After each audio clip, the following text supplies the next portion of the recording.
Diabetes is the fastest growing illness among children in the world. In fact, 1 out of 7 children will be diagnosed with diabetes this year alone.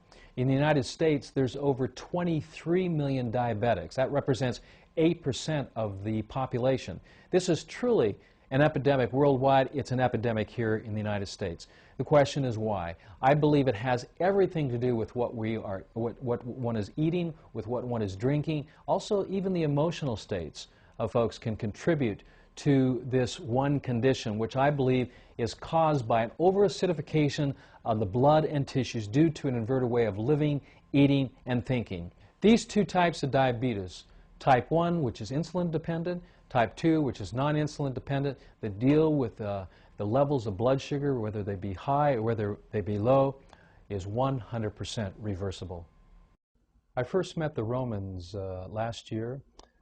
Sally Roman, the mother of Gabriel Roman and also Nathan Roman, she called me and said that her son was in the honeymoon stages of diabetes, that he was type 1 diabetic, and the prognosis from the doctor was not good. There was no way to beat type 1 diabetes. In fact, no one has ever beaten type 1. Once your pancreas is not functioning properly, it's not producing the amount of insulin necessary, that you'll eventually end up injecting insulin in order to maintain blood glucose, and that the reversal of type 1 diabetes just has never happened. Well, she ended up calling me, and when she called me, I told her, well, that just isn't the case.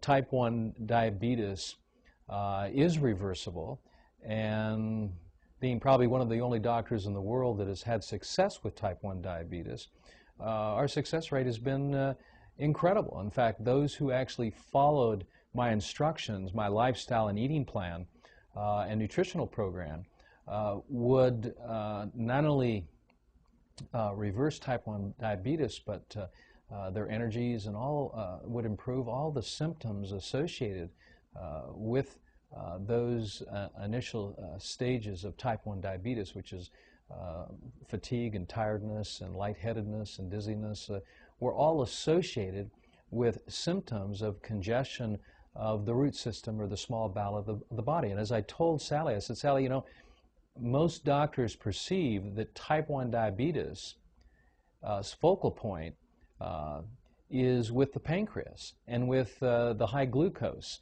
or the high blood sugars or low blood sugars. And I said, this is just not the case, that the diabetes was actually a reflection of the health of the small bowel, and that if we could clear the bowel and bring health to that part of the body, that would bring stress off the pancreas.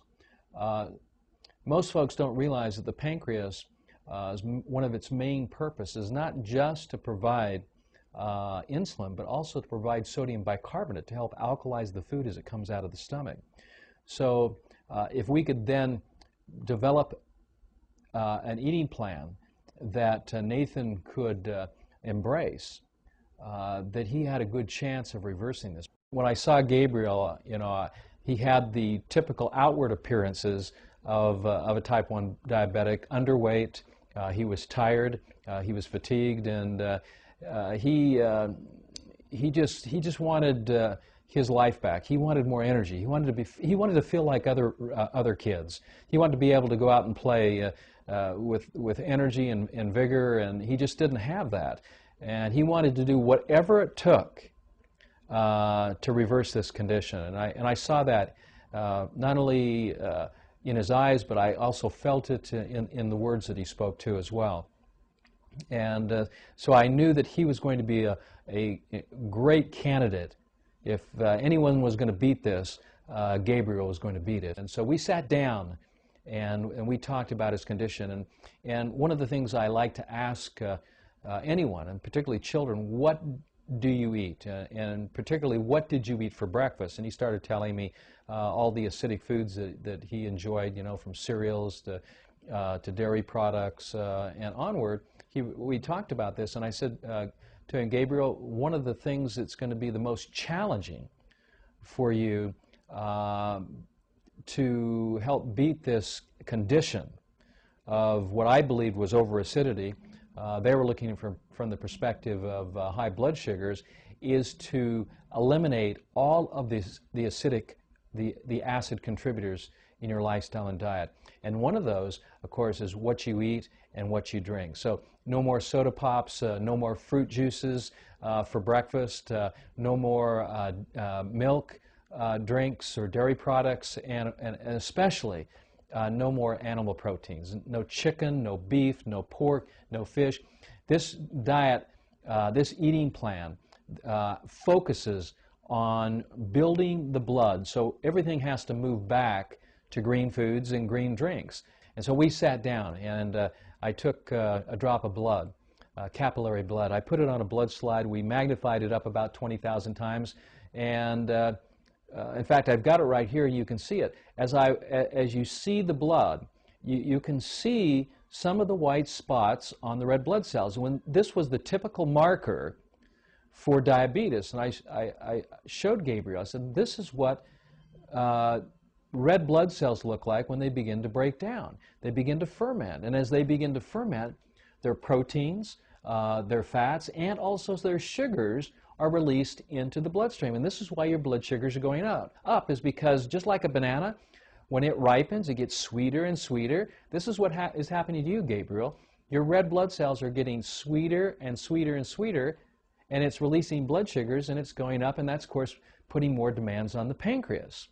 But this won't happen if we heal up the small bowel, because my foundational theory is that blood is made in the crypts of the small intestine, and if there's congestion there of chicken McNuggets or beef McNuggets or undigested food, then the body cannot produce the proper amount, not only in numbers, but in quality too, of red blood cells to help provide the foundational body cells, the red blood cells, to help build healthy tissue, organs, muscles and bones.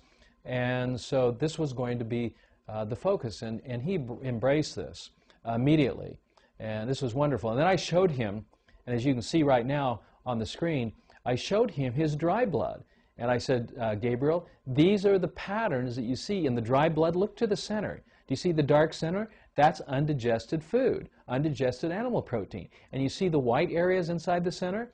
Those white areas are indications of breakdown in the small intestine, irritation or inflammation in that part of the body.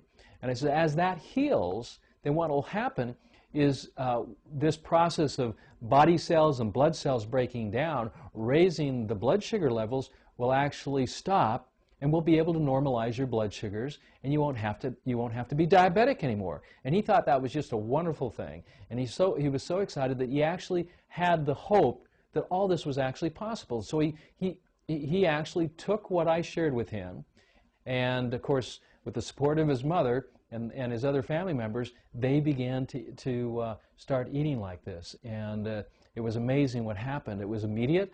Gabriel's blood sugar started to normalize, and the rest is history. Gabriel is no longer a type 1 diabetic.